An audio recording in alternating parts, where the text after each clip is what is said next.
Assalamualaikum warahmatullahi wabarakatuh. Kembali lagi di Rangkum Channel, masih membahas topik yang sama, yaitu organisasi kehidupan. Kemarin kita telah membahas sel dan juga jaringan. Kali ini kita akan membahas organ dan sistem organ. Namun sebelum lanjut, yuk dukung channel ini agar terus berkembang dengan cara subscribe, like, komen, dan juga share ke akun sosial media kalian agar saya bersemangat untuk membuat video selanjutnya. Apa yang terjadi apabila jaringan bergabung menjadi satu? Jaringan yang bergabung menjadi satu dan bekerja sama untuk menjalankan fungsi tertentu disebut organ. Pada tumbuhan, ketika jaringan xilem, floem, parenkima, dan epidermis bergabung menjadi satu, maka terbentuklah akar yang merupakan organ pada tumbuhan.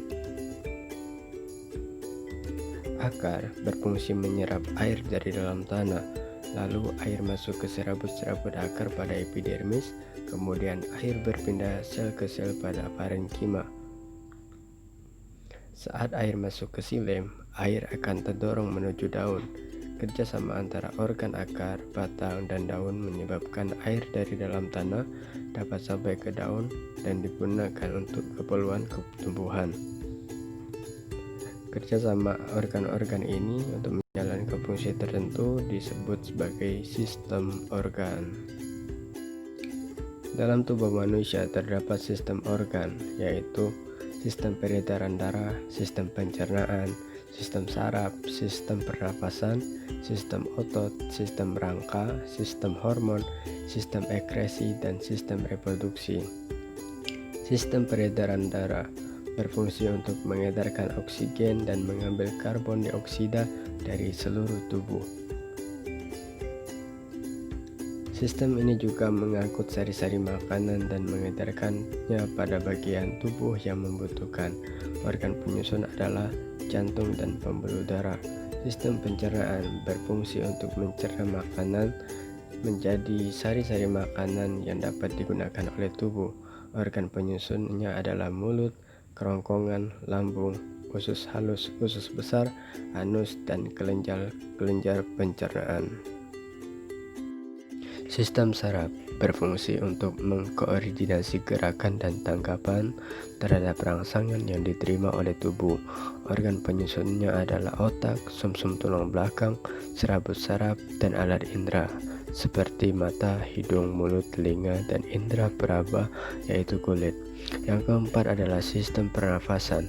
Sistem pernapasan ini bertugas untuk memasukkan oksigen dan mengeluarkan karbon dioksida serta uap air dari dalam tubuh. Organ penyusunnya adalah hidung, kerongkongan, dan paru-paru.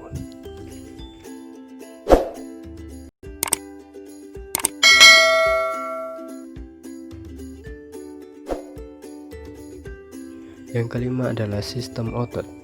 Sistem otot ini berfungsi sebagai alat gerak aktif. Organ penyusunnya adalah serabut otot dan tendon. Kemudian yang keenam adalah sistem rangka. Ini berfungsi sebagai alat gerak pasif dan organ penyusunnya adalah tulang dan sendi. Yang ketujuh adalah sistem hormon, berfungsi untuk mengatur fungsi organ-organ. Organ penyusunnya adalah kelenjar penghasil hormon. Yang kedelapan adalah sistem ekskresi. Sistem ini berfungsi untuk mengeluarkan zat-zat sistem metabolisme tubuh kita. Organ penyusunnya adalah ginjal, hati, kulit, dan paru-paru. Yang kesembilan adalah sistem reproduksi.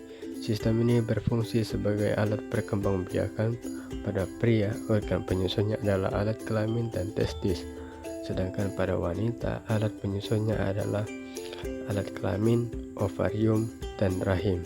Nah, gabungan dari berbagai sistem ini, kesembilan sistem ini, maka terbentuklah sistem kehidupan atau organisasi kehidupan. Terima kasih buat kalian yang telah menonton hingga akhir. Jangan lupa untuk bantu channel ini berkembang dengan cara subscribe, like, share, dan komen video apalagi yang harus saya buat selanjutnya. Terima kasih.